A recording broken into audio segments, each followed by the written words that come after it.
नमस्कार, मैं अजय साहू और आप देखना शुरू कर चुके हैं शोरगुल टाइम्स। छत्तीसगढ़ में विधानसभा चुनाव साल के अंत तक होना है।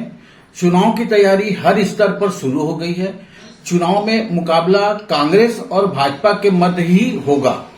कांग्रेस और भाजपा दोनों प्रमुख पार्टियां चुनावी रणनीति बनाने में जुट गई है।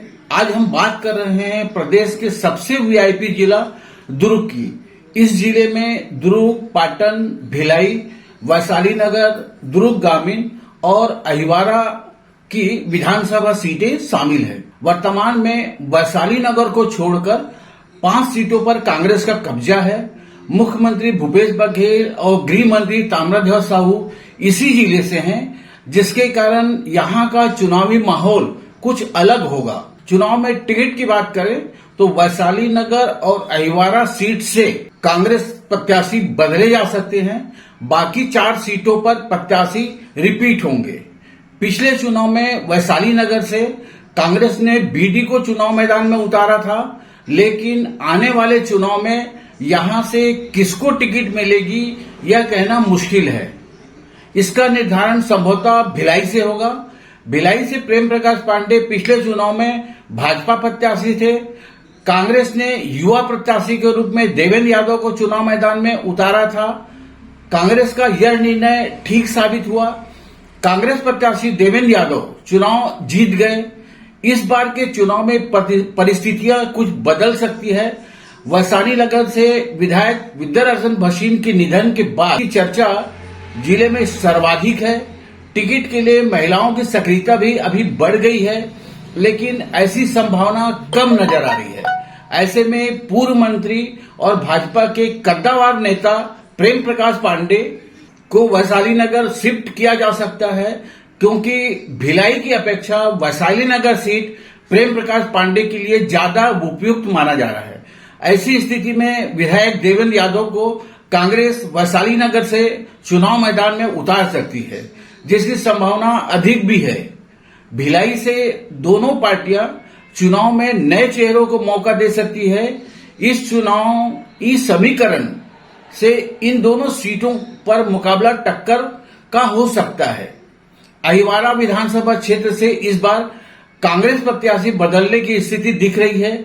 यहां के विधायक रुद्र गुरु की छवि अभी तक खराब ही मानी जा रही है, जिसके कारण कांग्रेस के लिए किसी नए चेहरे को चुनाव मैदान में उतारना फायदेमंद साबित हो सकता है।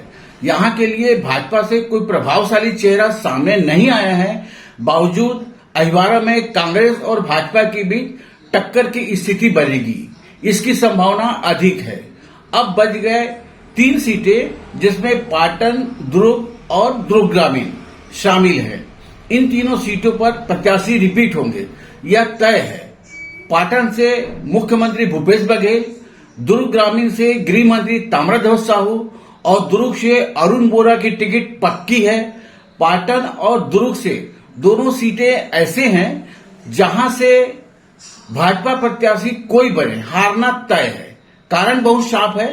पाटन और दुर्ग ग्रामीण में कांग्रेस की स्थिति अब बहुत मजबूत हो चुकी है।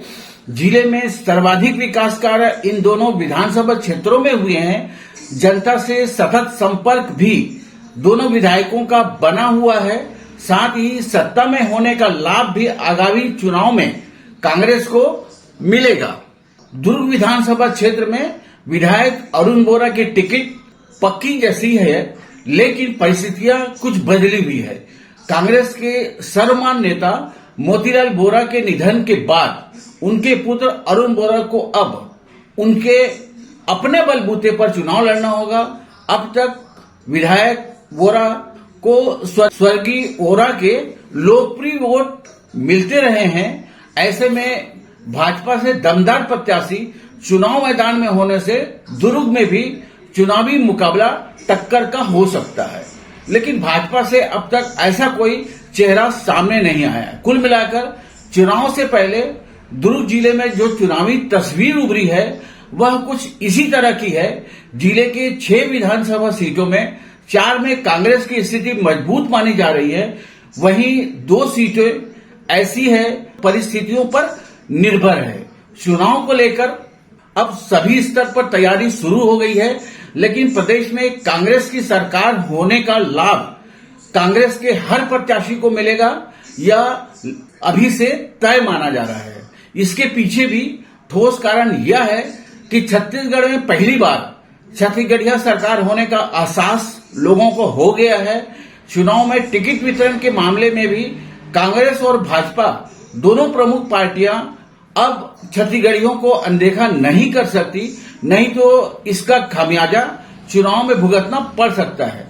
जिले में चुनाव से पहले जो चुनावी तस्वीर नजर आ रही है उसे शोरगुल टाइम्स ने अपने वीडियो में समेटने की कोशिश की है। आप देखिए और इस चैनल को सब्सक्राइब करते हुए वीडियो को लाइक करना न भूलें। नमस्कार, धन्यवाद।